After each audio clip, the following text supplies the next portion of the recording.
Ok les gars, j'espère que vous allez bien. Aujourd'hui, je vais vous parler d'un cas extraordinaire qui s'est passé en février, d'un avocat tout simplement en Floride. D'ailleurs, tout ce qui se passe de chelou aux États-Unis, c'est toujours en Floride. C'est toujours des gens de Miami, Orlando, voilà. Ouais, c'est toujours la Floride le problème. Mais bref, un avocat en Floride qui a volé 840 000 dollars à ses clients pour financer son addiction à OnlyFans et à la cam. Donc voilà, ici, ils nous disent qu'il a dépensé à peu près 30 000 dollars de cet argent volé sur OnlyFans. Ici, vous avez le mec là, Christopher Michael Reynolds, qui, putain, miskin, il va passer un très très sale quart d'heure et il va finir en tôle tout simplement. Qu'est-ce qu'il faisait ce mec? En fait, il falsifiait les signatures de certains de ses clients. Par exemple, ici, il a falsifié la signature d'une femme pour récupérer 100 000 dollars de paiement qui était supposé aller dans le paiement de ses frais, de ses soins de santé.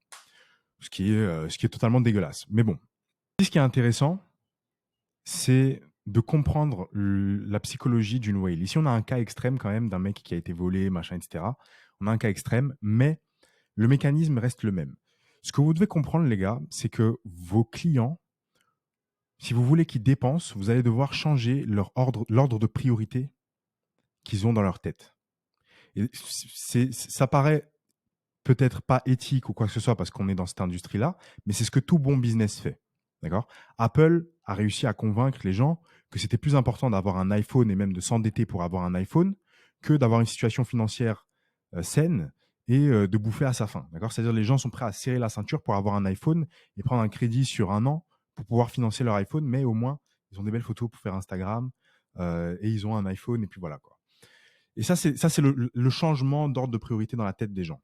Et vous devez absolument faire ça avec vos clients. Comment est-ce que vous le faites? Avec du bon chatting, avec tout ce qu'on vous apprend dans OnlyChat. Euh, Ce mec-là, s'il a fait ce qu'il a fait, c'est parce que sa priorité numéro une dans sa vie, c'était de dépenser de l'argent, de financer son addiction à OnlyFans et de financer son addiction à la cam aussi. Bon, ici, on va parler d'OnlyFans spécifiquement. D'accord? Et voilà, en fait, c'est sûr et certain, ici, il ne précise pas spécifiquement s'il a dépensé ça sur une modèle, plusieurs modèles ou quoi que ce soit, mais je peux vous garantir qu'il a dépensé cet argent-là sur une modèle. Parce que ce genre de dégénérés, c'est toujours comme ça. Ils sont in love d'une meuf et ils dépensent toute leur thune dans cette meuf pour la spoil, pour lui acheter ci, pour lui acheter ça, pour acheter tout son contenu et patati et patata. Je peux vous garantir que c'est une seule meuf sur laquelle il a dépensé cet argent-là. Mais voilà, la meuf, si la meuf l'a pas forcé à dépenser cet argent-là, d'accord? Elle lui a pas mis un gun sur la tempe en lui disant vas-y, tu dépenses cet argent-là. Non, non.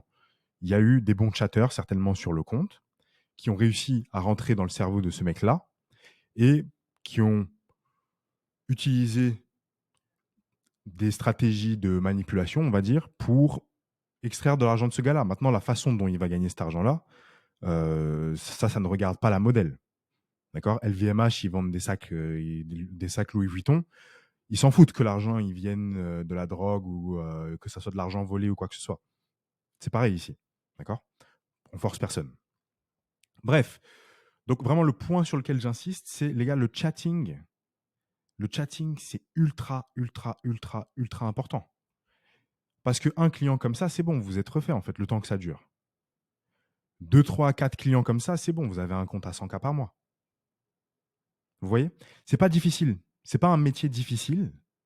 Mais il faut avoir le bon knowledge, il faut avoir les bonnes stratégies et il faut avoir le bon chatting. Il faut avoir le bon chatting. Du bon chatting, c'est du relationnel.